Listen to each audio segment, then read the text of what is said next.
Buenas, hoy sale el wrap-up de noviembre y aunque parezca imposible decirlo, es increíble, ya me pongo al día. Parecía imposible cuando empecé a subir vídeos después de 2 meses, pero lo he conseguido. En noviembre leí un total de 7 libros y hubo libros muy buenos, algunos que se quedaron un poco justitos, pero en términos generales fue un mes bastante bueno. El primer libro que leí es Cerezos en la oscuridad de Higuchi Shijo. Realmente lo leí en octubre, creo que el último relato lo acabé en noviembre, con lo cual lo considero lectura de noviembre, pero bueno, porque lo acabé en noviembre. Yo normalmente no soy de recomendar prólogos, porque normalmente yo no los leo porque destripan la historia y no me gusta, salvo que el prólogo sea escrito por el mismo autor, yo no lo leo. En este caso lo recomiendo leerlo. Yo lo hice gracias a la recomendación de Isa de Readings in the North y la verdad es que el prólogo es espectacular porque enriquece muchísimo la historia, nos da una información para que entendamos bien la autora, el contexto en el que escribió, ¿no? El papel de la mujer en Japón a principios del siglo XIX y nos da las pautas, ¿no? y el porqué de que Higuchi Shijo se convirtiera en la autora tan importante que se convirtió en Japón, porque se la considera la primera autora moderna, ¿no? La primera escritora mujer moderna. Creo que el prólogo es muy necesario para que entendamos todo lo que nos quiere transmitir en los relatos, pero a poco que entendamos el contexto, nos va a flipar todo lo que contó y lo que contaba. El libro está compuesto de 6 relatos y los 6 relatos tienen una crítica social brutal. En el Japón de la época de, como digo, principios del siglo XIX, el papel de la mujer era muy vulnerable y siempre estaba sometido a los caprichos de los hombres, tanto de sus padres como posteriormente de sus maridos como posteriormente de sus hijos. La mujer no tenía capacidad de decisión y la única mínima capacidad de decisión que podía tener era elegir 3 caminos diferentes, que eran o casarte en un buen matrimonio o en un mal matrimonio, pero casarte para no acabar pues muriendo de hambre, convertirte en la concubina de algún hombre rico que pudiera pagarse una concubina y que eso te mantuviera pues libre de la pobreza, o convertirte en prostituta. No había ningún tipo de opción más. Es una crítica social brutal ante el machismo de la época, ante el poder del hombre sobre la mujer, ante cómo la mujer está siempre indefensa, ¿no? Ante esto, ante los caprichos y ante el mandato y el egocentrismo masculino. Hay, por ejemplo, un relato donde una mujer se quiere divorciar y no puede divorciarse porque si lo hace, el hijo que tienen en común con su marido pertenece al marido y ya no se lo puede llevar. No puede ya pierde el derecho como si no fuera suyo y el marido la maltrata. Para que veáis que incluso aunque una mujer consiguiera el matrimonio más feliz posible porque era rico y eso la protegía de morir de hambre, no la protegía de que el matrimonio fuera infeliz porque en este caso el marido pues la maltrataba, ¿no? Y ella no puede decidir dejarlo porque sabe que si lo deja él, deja a su hijo. Para siempre además. Aparte de ser una mujer pues ya tocada, repudiada, que nadie más va a querer tocarla, etcétera, etcétera. Luego también hay un relato donde nos pondremos en el papel de una mujer prostituta que de alguna manera le quita el estigma, ¿no? A la prostitución como algo casi que culpa de las mujeres, porque no sé si habéis leído muchas novelas más clásicas o sobre todo asiáticas, que el papel de la mujer que ejerce la prostitución siempre está muy cuestionado, ¿no? Como si no se dieran cuenta de que nadie crece queriendo ser prostituta, ¿no? Eso es una cosa que lamentablemente en la vida pues toca y ocurre y pasa, bueno, pues eso, ¿no? Pero yo creo que le quita un poco el estigma a cómo era simplemente era otra herramienta y otra manera de que la mujer podía sobrevivir, ¿no? De no morir de hambre, de salvarse a sí misma de la pobreza. Y el personaje de ese relato es espectacular. Para mí es el mejor personaje de todos los relatos, mi historia favorita. También hay un relato donde veremos como una mujer accede al concubinato porque no le queda otro remedio. Aunque esperaba que llegara el día en que encontrara un hombre con el que casarse, al final no le queda más remedio que para no morir de hambre aceptar pues eso, ¿no? Concubinato con un hombre mayor y ya está. Como la crítica social también de clases, ¿no? De cómo el que tenía mucho humillaba al que tenía poco y no lo ayudaba, al revés, si podía pisotearlo, lo pisoteaba. Como digo, la crítica es brutal a eso, ¿no? A la vulnerabilidad de la mujer respecto al hombre. En el prólogo hay un concepto muy interesante que me dio mucho coraje y que me llamó especialmente la atención, y es que, claro, la mujer estaba vetada del arte, ¿no? En esa época en Japón. Sin embargo, anteriormente, cuando siglos anteriores, estaba bien visto que una mujer tuviera nociones sobre arte, ¿no? Ya fuera escritura, caligrafía, en fin, música, lo que fuera. Pero en esa época, ¿no? En esa época estaba mal visto y por eso es tan importante, ¿no? Lo que Higuchi Shijo hizo, que le dio un poco la vuelta a eso, ¿no? Y consiguió cambiar un poco esa noción de que, bueno, se la considere la primera escritora moderna, ¿no? Escritora con nombre ya, ¿no? Porque se consideraba que las mujeres que escribían eran como una especie de tonterita, ¿no? Como la que escribe un diario tonto y ya está. El concepto de literatura en Japón solo englobaba a los hombres. Y luego había un concepto que se creó para decir literatura de mujer, que se consideraba como un subgénero inferior. Simplemente porque estuviera escrito por mujer, da igual el género que tuviera, ¿no? Entonces me parece que es una cosa horrible y bueno, que lo peor es que se ha mantenido hasta hace poco y creo que tiene vigencia aunque ya se englobe en literatura en todo, ¿no? Que de verdad una obra espectacular y estoy deseando leer más cositas de esta mujer, pero que aunque escribí muy poquito porque murió muy joven, ya hay 2 o 3 cositas más publicadas aquí en España y me quiero hacer con ellas sí o sí. El segundo libro que leí realmente son 2 libros en uno, pero son tan cortos que no se puede considerar como tal, es Qué asco de bichos y El cocodrilo enorme de Roald Dahl. Son 2 pequeñas historias, una en verso y la otra en prosa, porque Roald Dahl también tenía historias en verso. En la primera realmente son un conjunto de relatos, en verso como digo, donde diferentes animales nos van a contar su historia y siempre acabará todo muy malamente para los niños, ¿no? Todo muy cruel para los niños. Animales que se comen a niños, que intentan comerse a niños, que atacan a niños, etcétera, etcétera, etcétera. Pero es interesante porque en Roald Dahl siempre tenemos como 2 vertientes, ¿no? La principal es la de los humanos que maltratan a los niños y cómo luego el karma los castiga. Pero también se ve en mucha parte de su obra cómo los humanos maltratan a los animales y cómo estos logran sublevarse y vengarse. Y ya lo he visto en varios de sus libros y en este libro pasa también en muchas pequeñas historias, ¿no? de estos animales, ¿no? Ese es En Qué asco de bicho, que está muy gracioso y yo lo recomiendo mucho porque se lee muy rápido y eso, son historias muy cortitas con cancioncitas así muy graciosas y una delicia. El cocodrilo enorme es en prosa y nos va a hablar de un cocodrilo que vive en la jungla que decide bajar a la ciudad para comer niños, porque le gusta comer niños. El caso es que nos va a hablar de cómo el cocodrilo hace un plan para comerse a estos niños y cómo los otros animales del bosque o de la selva o de la jungla van a intentar siempre estropeárselo, ¿no? Para salvar a estos niños. También es muy gracioso, me gustó más el de Casco que Bichos, pero este también es gracioso. Y a ver, Roald Dahl, y Roald Dahl siempre es un disfrute. El siguiente libro que leí es Una habitación con vistas, de Edward Morgan Foster. Llevaba muchos años queriendo leer a Foster porque me llamaba muchísimo la atención, todo el mundo me decía cosas bonitas de él, y la verdad es que me alegro de haberlo hecho. Quizás no me ha parecido tan redondo como yo me esperaba, pero me ha gustado mucho y me ha abierto un mundo a un autor que me pareció que tuvo que ser súper importante, súper interesante, súper adelantado. Y bueno, y maravilloso. La historia se va a centrar en Lucy, que junto con su prima, la señorita Bartlett, se van de vacaciones a Florencia y allí entablarán relación, aunque no quieran mucho, con los Emerson, que son un padre y un hijo bastante peculiares y bastante diferentes en formas de lo que se espera en la sociedad de la época tan comedida, ¿no? El libro está centrado en principio del siglo XX y con toda esta sociedad muy burguesa, pija, tonta, ¿no? De todo muy de postín y chocan mucho ellos dos porque son personas muy naturales que se expresan libremente y que dicen lo que se les ocurre, ¿no? Algo sucederá que servirá de excusa, ¿no? Para contar toda la historia. Esa será la primera parte de la historia. En una segunda parte nos encontraremos con que Lucy ha pasado unos meses, se ha prometido con un hombre así como de forma muy rápida y ha vuelto a su casa. Mi personaje favorito ha sido el señor Emerson porque es una de las cosas más interesantes que tiene la novela y es que este hombre, aparte de que es el que más huye, ¿no? Del puritanismo absurdo, ¿no? Y del decoro este que digo de la época, cuestiona la fe religiosa de manera fanática, cuestiona también eso, ¿no? El decoro en la mujer sobre todo, y siempre alaba el concepto que mencionan varias veces de nueva mujer, que es esta mujer independiente, que trabaja, que decide, que no quiere simplemente casarse con un hombre para ser, bueno, pues su propiedad casi, sino que, bueno, que quiere escribir, que quiere trabajar, que quiere ganarse la vida, que quiere opinar sobre lo que quiera como el hombre, y él alaba esa independencia y esa libertad que la mujer necesita, y me parece que es muy importante. Por eso siempre digo que un ejemplo perfecto de que se puede ser adelantado en tu época siempre, da igual la época en la que nazcas, siempre se puede adelantado a tu contexto, es este hombre.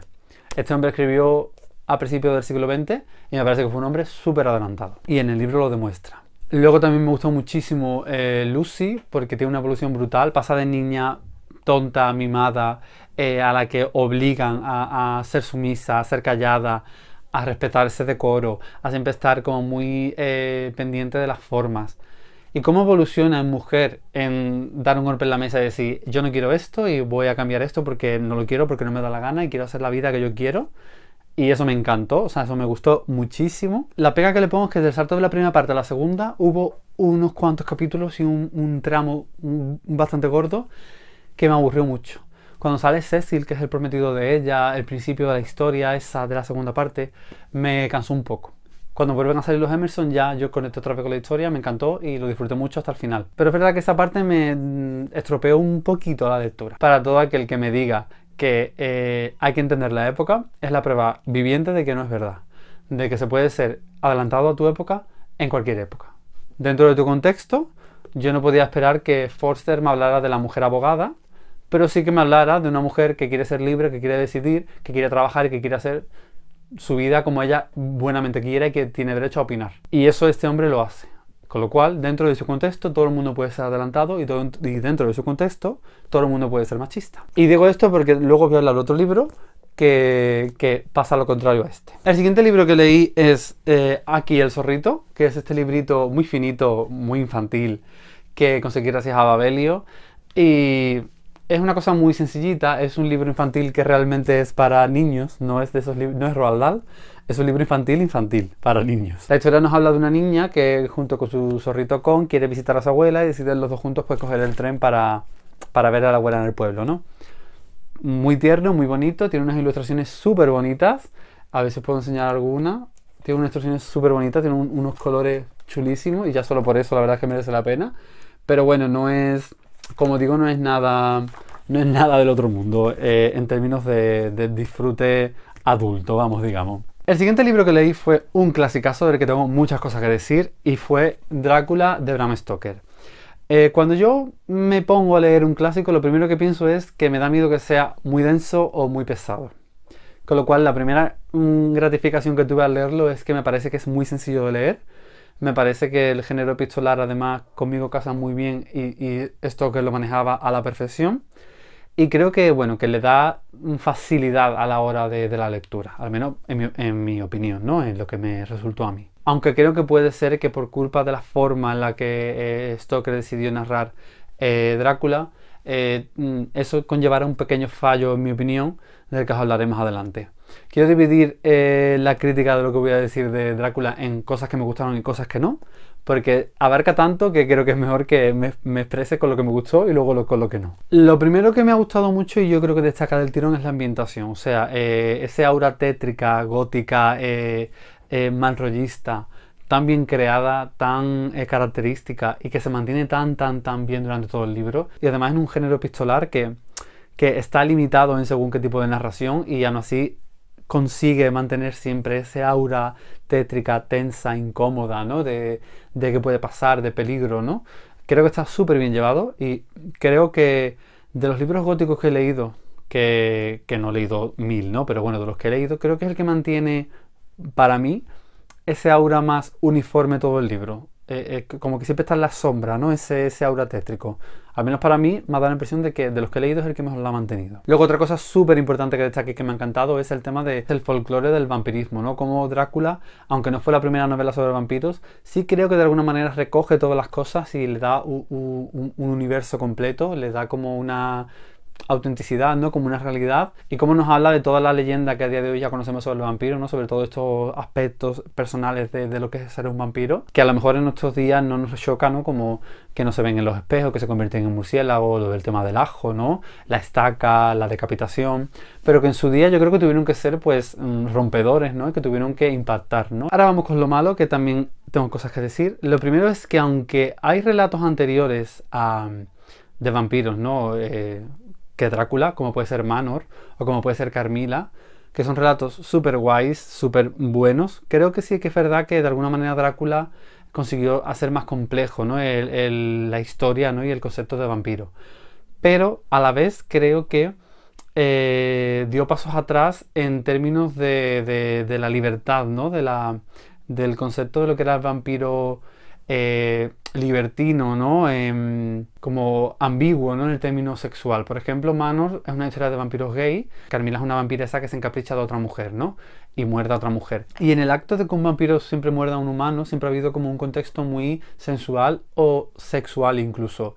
Y me da mucho coraje ver lo rancio que tuvo que ser Stoker para quitar eso, dar un paso atrás y que Drácula solo se permitiera morder a mujeres. De hecho, solo muerde a Lucy y a Mina, que son las dos mujeres de la historia, y a los hombres no los muerde. A los hombres no los ataca, a los hombres, si tiene que matarlos, los mata, pero no los muerde y se alimenta de ellos con ese toque sensual, ¿no? Porque claro, lo sexual, hombre con mujer.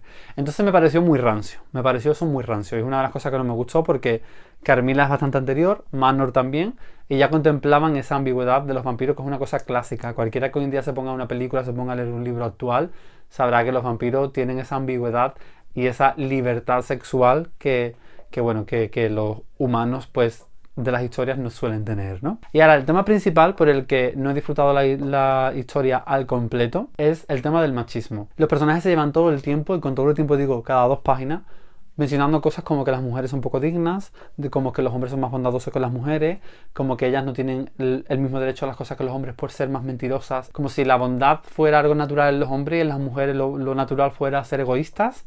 Además menciona curiosamente a la nueva mujer, como también mencionó la nueva mujer en el libro que os he mencionado antes de Una habitación con vistas, y lo menciona negativamente. Mientras que en Una habitación con vistas se menciona para alabar el papel de la nueva mujer, como quiere más independencia, en este se menciona negativamente. Se menciona como esas mujeres libertinas que ahora quieren independencia, y menos mal que estas dos que tenemos en la historia, que son Lucy y Mina, son todo buenas y son antiguas y ancladas al pasado y respetan a los hombres y hacen lo que los hombres queremos, ¿no? Eso me dio un coraje horroroso, porque aparte la persona que más comentarios machistas suelta es Lucy, que es una mujer, y también Van Helsing, que fue el personaje que menos me gustó precisamente por eso. Me dio muchísimo coraje. Como os he dicho en el libro anterior, demuestra perfectamente que no es justificable jamás la época para justificar que una persona fuera machista o tuviera comentarios machistas. Entre este libro y este hay 11 años de publicación, y no solo eso, sino que los dos escribieron durante el mismo tiempo. Este libro alaba el papel de la nueva mujer como más independiente, y este no, este lo critica. ¿Qué pasa con esto? Que no se puede alabar y justificar todo. ¿Me gustó Drácula? Me encantó. ¿Me gustó esa parte? No. ¿Justifico que como es la época está bien que sea machista? No. Está mal que sea machista siempre. Da igual la época que sea. Porque en cada época se puede ser adelantado a tu época. En cada época. Como digo, no puedo esperar que Edward Morgan Foster fuera, no sé, creyera en la igualdad de, no sé, salarial, porque en la época no era una realidad, pero sí puedo esperar que dijera lo que dijo, que una mujer tiene derecho a trabajar y a ser independiente. ¿Lo cree Stoker también? Pues según su libro no.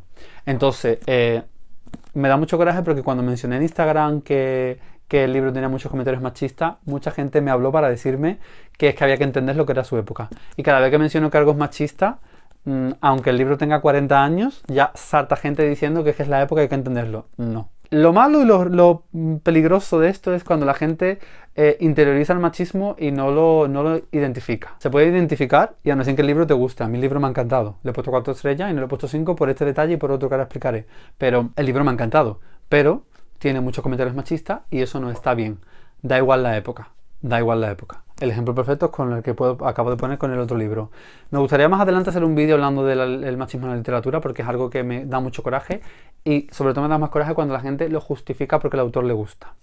Si algo es machista, el autor te puede seguir gustando y ya está. Pero no tienes que justificar con que es que escribió hace 20 años, es que en ese año no había la noción que hay hoy en día. No. Para todo el mundo no, pero había mucha gente que sí, lo era ya. Las Bronte escribieron 50 años antes que este hombre y las Bronte eran feministas. La otra cosa que no me ha gustado es que Drácula sale poquísimo. Es cierto que Drácula siempre está como en la sombra y eso genera una angustia guay interesante porque siempre puedes olerlo aunque no lo veas, ¿no? Digamos, siempre lo intuyes. Pero me hubiese gustado que aunque sea al final saliera más, ¿no? El final es muy abrupto, sale muy poco, es muy ligero, muy rápido.